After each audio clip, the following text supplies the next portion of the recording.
Hi, guys. Thanks for tuning in to another episode of Nuggets News. Today we've got a special guest, and that's Martin North from Digital Finance Analytics. How you going, Martin? Very good. How are you going? Very good, thanks, mate. Congratulations, first of all, I guess. Your YouTube channel and blog and everything's really picked up lately, and that tends to happen when housing prices start going down. Everyone wants to know what's going on. So, for people that haven't followed your work, a little introduction.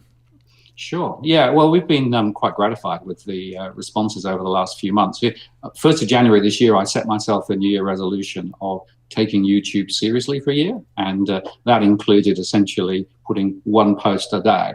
And I think that was pretty good timing because, of course, the whole property market sector and bank risk is very much in vogue at the moment. We've been covering that for many years. So Digital Finance Analytics has been around for about 12 years. We've been running a blog for 8 or 9 years. We also have a YouTube channel now, as well as Twitter and LinkedIn. But really, it's the YouTube channel that's taken off in the last year. And I've been amazed, really, at the quality of the discussions that we've had with the community on the channel and the growth in the channel. And as we've expanded and rolled a few more guests in and explored different facets of finance and property from a household perspective, it's gone pretty well. So we're pretty pleased, and more planned in the future. Yeah, well, you're preaching to the converted there about YouTube, mate, and hopefully we can have one of those quality discussions today. And we're going to try and unpack housing, the Australian economy, and how this is all going to play out going forward. So, for those that don't know, how do you get your data, and how's that different to the things that people might read on mainstream media or the bigger sites? Yeah, so we've got a fundamentally different business model that DFA. So at its heart, we survey households and also SMEs as well on an ongoing basis. So every month we have another 4,500 new surveys coming in. So we have in our model at any one time 52,000 households across Australia. It's a statistically robust, optimized survey. It's not a panel, so we actually capture new people each time we speak with them. But it's basically asking questions about finance and property and buying intentions and all those things. So it's a very immediate survey. Literally, it comes in every week, and so we always got data that's up to date. Yeah, right. I was just going to say, so for people at home that might be thinking, oh, that's a pretty small sample size, you've got that number to a point that it's statistically significant and a good mix and all that sort of thing. Yeah, so it's 52,000, which is 0.5% of households across Australia, and that's okay, and from a statistical perspective, and it's optimized to the 2016 census. So effectively, we know we've got the right distribution in terms of age, geography, and those sorts of things. And by keeping it to that sort of statistical relevance, it means that we can actually then query it directly and ask questions about where is debt, where is mortgage stress, what's going on. And because we look at it from a household perspective rather than from a bank perspective, we can actually see where households have multiple loans with multiple borrowers, multiple lenders, their credit card debt, other types of loans as well. We also look at assets and liabilities, so things like deposits and even superannuation. So it's quite a comprehensive view of household wealth in Australia, much more up to date than the HILDA data, which is still 2 or 3 years old if you look at what the RBA quotes. We also, just to sort of round out the picture, we also get data from individual clients that we work with. So we do work for a number of different players, including banks and other players across the industry. And we don't put that data directly into our core market model, but we've got some artificial intelligence running behind the scenes. So as we get more data in, that informs and learns our model. So our model then gets more sophisticated and can segment more appropriately into different household groups. So it's a sort of a learning system. And then, of course, we do some consulting and advisory work off the back of that too. So that's roughly what we do. And of course, the blog then is the output, and the YouTube is the output for the high-level summary of what we do. Fantastic, man. It's a lot more than just a Facebook or a survey on a website. It's pretty detailed stuff, which I love. And you've had your finger on the pulse and seen this come through as we've turned down recently as well. So for those people that have been saying housing's a bubble and sort of cheerleading every year, it's hard because in the US they did things like QE that we maybe could have never seen coming, but it looks like we have got to that point in Australia where average price got over $1 million in Sydney, and now we've had that downturn and things can unwind and the picture can change pretty quickly when everyone goes from being buyers and euphoric like any market, I guess, to the reality and the rubber hitting the road. Yeah, so I'm not sure that we can really describe it as a bubble, because I think a bubble is defined as a short-term hubris, massive spike and then massive drop, right? I think that we've actually had a much more structural set of issues around housing in Australia for a generation, right? And you can actually go right back to the deregulation of the finance sector in the 90s, the very key reduction in lending standards through the 2000s, the GFC, the response to the GFC, ultra low interest rates that the RBA set when the mining boom came off, and then trying to use the housing sector and households as effectively the replacement for the mining boom. So all of those things together have created this massive hike in home prices, right? So they are way too high. Look on any of the ratios, whether you look at debt to income or price to income or to GDP, they are way off the scale. We're some of the highest in the world. But it's not just a little bubble. This is a fundamentally much more critical structural issue that we're facing. And therefore, I actually don't say we're in a property bubble. I actually say we're in a systemically structural problem. And the cornerstone of that problem was way too much debt, too easily applied, too easily given. You know, if you had a pulse, you get a mortgage pretty much until very recently. And in fact, if you look around the world, the truth is that it's the availability of credit that drives home prices way more than migration, way more than supply and demand, way more than any of the other factors that everybody wants to trot out. It's credit availability. And what's happened now, of course, is that the lending is tighter. And for many, the mortgage borrowing power, in other words, how much you can get for a given set of income and expenditure, is up to 40% less than it was a year ago. Yeah. No surprises that the world's changed. I mean, I completely agree, and we do throw that term bubble around because I guess the media love it. But as you say, I think I read that this started really even in the 60s, and we've just haven't had, we haven't had a meaningful 20% correction for something like 50 odd years, one of the longest in any markets. And we've had all these structural changes and, you know, like central banks, they pull on this lever and, you know, negative gearing, first home owners grant, and it's just kicking that can down the road and giving a false sense of what an actual asset price is. And as you say, a house is only really worth what a bank will lend someone. And now that lending is a lot harder, and we ran those numbers you said the other day about if interest rates go to 7% from 4%, what can the average person now borrow? And all of a sudden, well, what is my house worth compared to my debt and all my other liabilities? Yeah, and you know, there is a classic way of trying to work out what true value is, right? You can look at the market and say, what can somebody afford to pay, right? At the moment, you know, in other words, what is the price discovery, you know, at auction, right? But of course, in a falling market where there are less auctions and less transactions, that's harder to do. The other way you can build it up and say, well, what's the cost of a typical land? What's the cost of building a property? What's the additional value of, let's say, in amenities? It could be by the sea or whatever. If you add all that together, in Sydney and Melbourne, there's about a 40% gap between what the fair value should be building up from the bottom and what actually people have been paying recently. 40%, right? And that 40% is absolutely driven by ultra low interest rates and by very, very loose lending. And now those things are looking as though they're, you know, beginning to adjust, particularly the lending. And so therefore we're going to see prices come back to a more sustainable level, which is a good thing. And of course, a lot of that growth was driven by property investors who thought that property is all about creating future wealth. Nothing about living there, it's about creating future wealth, right? And we have to get back to a fundamental view that property is ultimately about shelter, somewhere to live, rather than seeing it as an ATM effectively for retirement, which is where it's been for at least a generation. Yeah, I mean, something I wanted to talk about later as well is that other countries it's quite normal to rent and have really long agreements as well. But in Australia, we just glorify this idea of home ownership, and in the media, that block mania. I even tweeted about that the other night. And as you say, it's like any market. If it costs $600,000 to buy the land and build a house, people aren't just going to keep paying $1 million forever. At some point, like any market, we reach an equilibrium and people get a reality check. So I certainly think we're starting to see that now. And I guess, what are your thoughts on where all that data currently sits and what we might be seeing going forward? Yeah, well, I think the important thing to say here is don't think of the property market as a single unified market across the country, right? We actually have a whole series of micro markets, and you can talk about geography, you can talk about property types and all of those things. So the average falls, I think CoreLogic came out yesterday and said, well, in Sydney, it's now 8% over the last year, right, on average. Well, that may be on average, but I know that there are postcodes in Sydney that are down 22 to 25%, right? And I know that there are other ones that hardly have dropped at all. So it does very much depend on where you look and what types of property. But in essence, the way I think about it is that we've seen corrections in Sydney and a slide in Melbourne. Melbourne is actually falling faster now relative to Sydney, but it started later. So about 6 months later, right?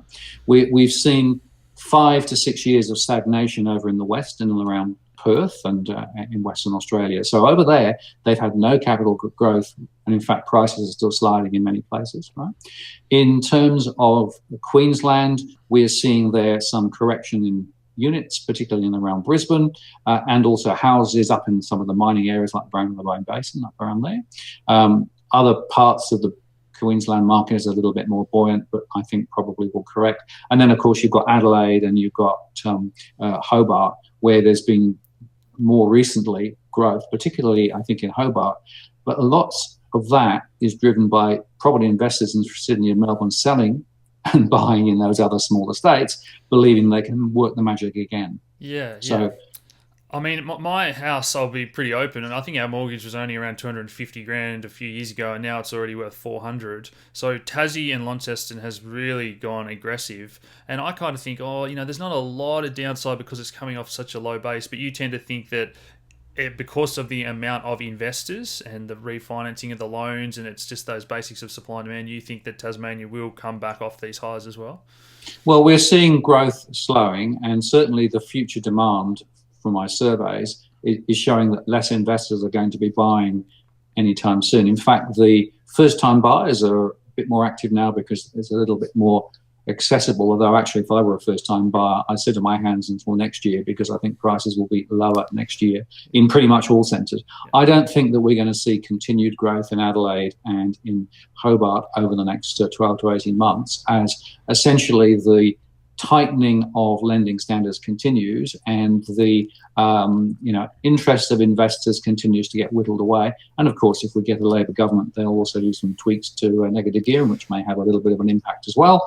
Yeah. So to my mind, we are actually set for, at very least, sideways, but more likely down. I think units will probably slide faster than houses, tends to be the case. And I'm particularly concerned of those relatively newly constructed high-rise properties where effectively, people bought at the top, they bought full price, they bought with all the extras, and prices there have already dropped, 20%. There are places in Sydney now where the units are worth 20% less than they were even a year ago.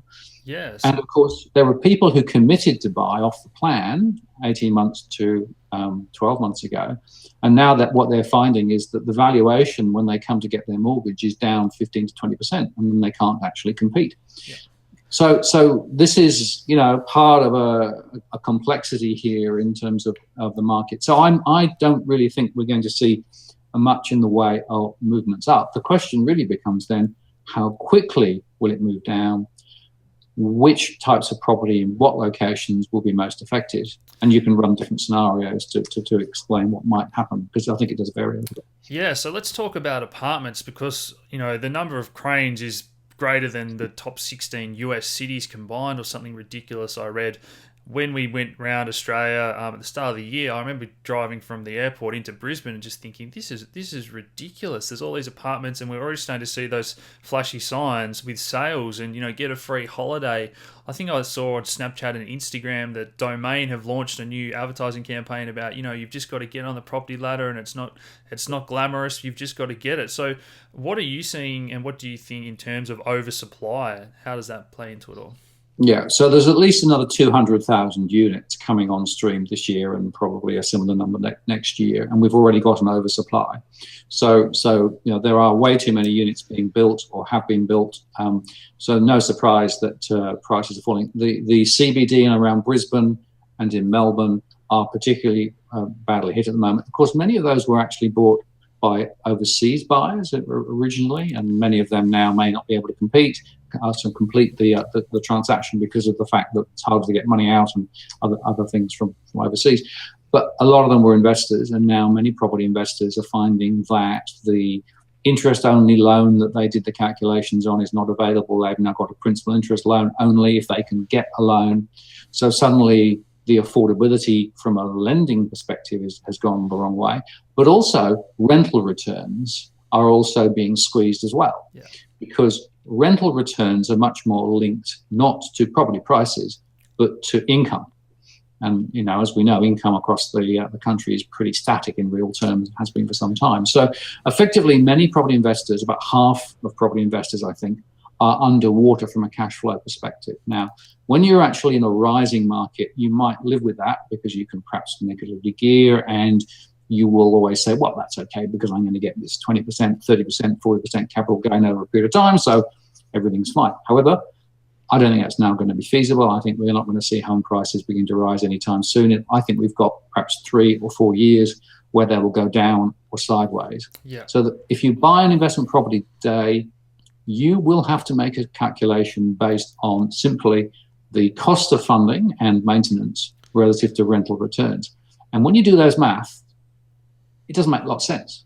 So effectively, to my mind, property investment is really now looking very, very sick. I think for those people at home, I think property is it's not a liquid asset. And I think we're going to see a big bid-ask spread when people start to try and get out of these. And everyone cheerleads on the way up.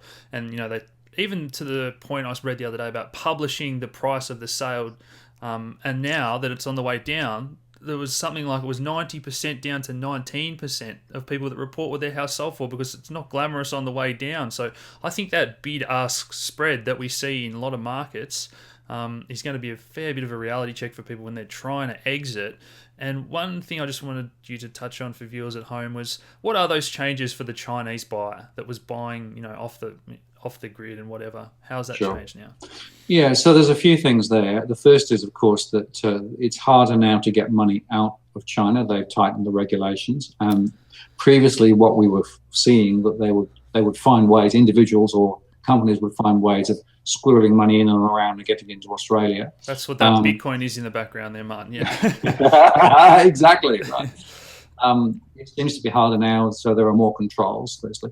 But secondly, the whole idea was to buy for future capital growth, right? But if capital growth isn't rising, then the whole proposition effectively gets more complex. And, of course, we've now got lots of additional fees and charges on foreign buyers.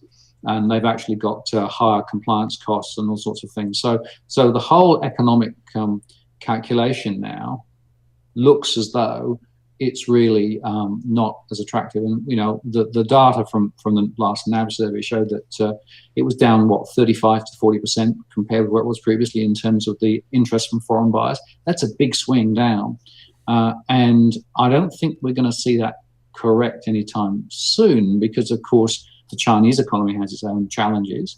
And now we're seeing the property market continue to slide here. So the whole idea, the whole philosophy of why this was a great thing to do was pretty much evaporated in my view. Yeah.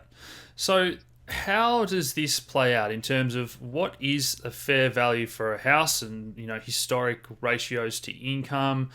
As I touched on before, why is it? It's not embarrassing. I'm not afraid to say to some people, you should rent. You don't have to own a home. If it makes better sense for you, just rent. What's that new scenario look like as it plays out? And what's the government response going to be, do you think?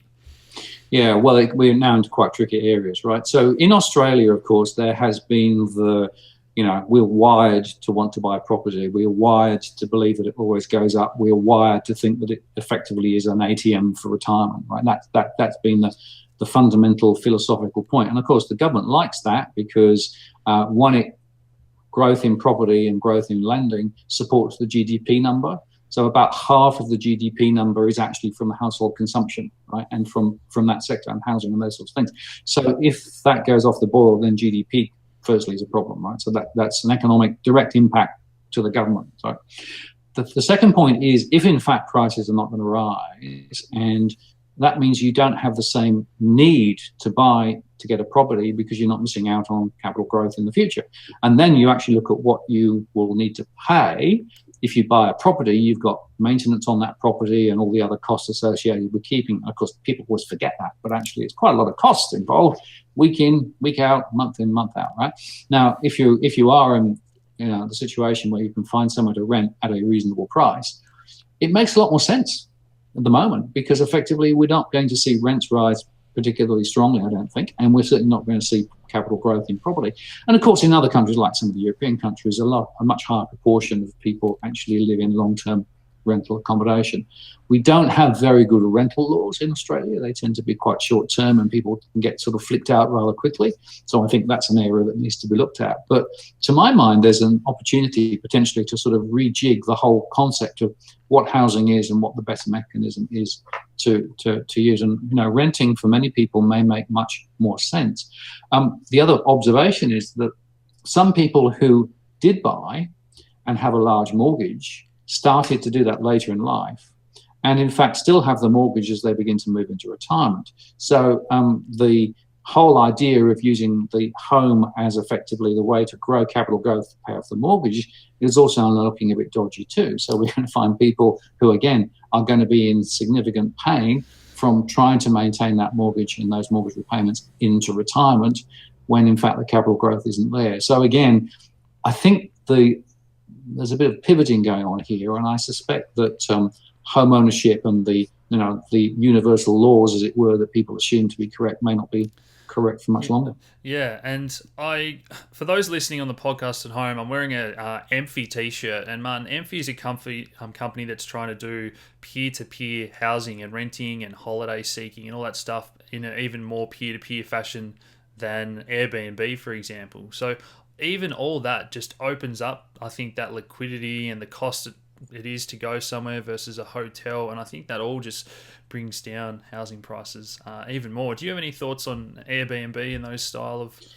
Yeah, so we've in our surveys, we actually see people who have actually chosen to let out their properties, plural, via Airbnb rather than actually longer term rentals. Now, in some cases, in some places, the local authorities are trying to actually make it harder for people to do that, right? Because of some of the consequences of that. But I think the whole idea of short-term lets and the Airbnb philosophy, if you sort of work out the rents that you can get on a monthly basis relative to short-term lets, you often can make better returns. So no surprise that it's part of the equation here. And of course, some of those properties will be in quite attractive areas, but there are a lot of Airbnbs now in, not what I would call, prime locations, but just other locations where people can still actually turn a buck on it. So yeah, it's part of the fabric, I think. And while we're on the blockchain theme, just quickly, fractionalizing ownership of houses, and now that one person can't afford a house, let's see if 100 people want to invest. Do you think that's a good thing? Is that increasing exposure and liquidity to get in and out, or how do you see that relationship? Yeah, so I mean, there are a number of schemes trying to make it easier for people to buy an investment property. As you say, it could be blockchain enabled, it could be, without blockchain, buying parts of a property. But it's all predicated on the assumption that there will be future capital growth, right? Because otherwise, why would you do it? And the problem I have is I cannot see, best will in the world, I cannot see where capital growth is going to come from, because those tightening standards, that tightening of lending standards we discussed earlier, are actually here to stay. It's not a temporary thing. We know that as a result of that, there will be much lower levels of capital growth going forward. And that changes the whole question as to, well, why would you invest in property in the first place? Maybe there are other asset classes that make more sense now. So to my mind, the universal view that property, you always win, values double every 7 years, which is, I hear this so often, may not be true. And it certainly won't be true in my mind for the next 4 or 5 years. So therefore, that whole approach of parceling up pieces of a property and getting a share looks to me as though that could be a bit suspect now. Yeah, and also I don't want people at home to think that this is doom and gloom. There's going to be a huge crash and pitchforks. I think that scenario of somewhere like Japan that has just sort of gone sideways or drifted lower, and as this unwinds, is also a possibility. Would you agree with that? Or? Yeah, so we run different scenarios, and I was quoted on the 60 Minutes program of saying it could be up to a 40% reduction, right? But that was only a 20% weighting, and it's, because the chances are there will be some value decline. But I actually think that a lot of it, maybe down 20% or maybe 25%, maybe worst case in some cases. But I think it's that long, slow drag that I see, because, whilst there are some strong indicators in the economy, employment is looking pretty good at the moment, and the last GDP number looked pretty good, and the terms of trade look pretty good. Wages are still pretty flat. The types of jobs that people are being able to get and the income that they're actually able to get off them are not great. So income growth isn't there. Cost of living is still rising. And we've got this continued supply of new properties still coming on stream. We've got many more people wanting to sell than being able to sell. So all of those things will take time to work out. So I think the Japan analogy is, I think, worth looking at, because that's a long, slow slide over, for 10, 15, 20 years maybe. But you also should look at places like Iceland or Ireland, where effectively there was also the impact of a global financial hiccup, right? So the GFC hit Ireland and prices dropped 40%. So we've got to be aware that there are local factors, right? And I think if we're just on local factors, a slow slide and not much growth is probably, some decrease is probably right.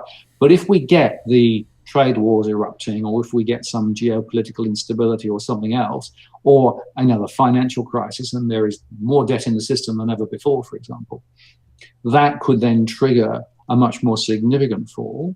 And because interest rates are already so low, we haven't got much downside movement from the RBA.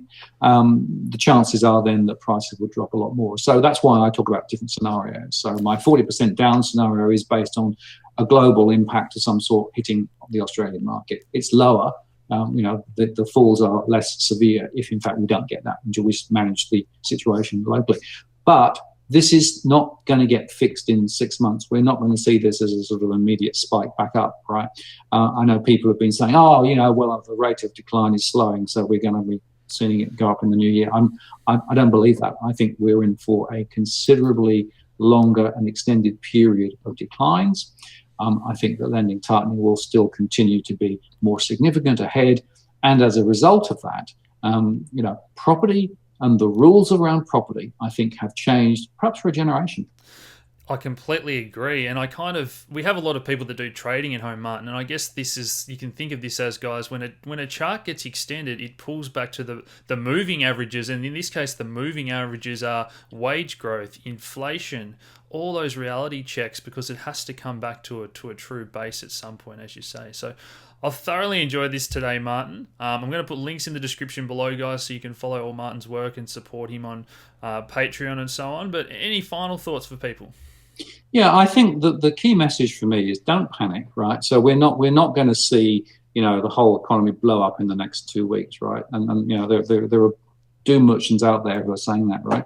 But I think it pays to understand a bit more about what is really going on. Don't just read the mainstream media. Don't just read the property spruikers and the estate agents, right? Because they're, of course, all about selling more property, right? And what DFA is trying to do is to provide a little bit of an alternative narrative, right? So people can make their own decisions. So we don't tell you what to do, but what we do say is there is information out there that can help people make more sensible decisions, make good decisions, but don't necessarily assume that property is going to be that silver bullet, because I'm not sure it will be for some time. Awesome. I've really enjoyed that, Martin. I bet the guys have at home as well. We dived into a lot of topics there. So thanks so much for joining us again today, mate. Good to talk to you. Thanks. Cheers.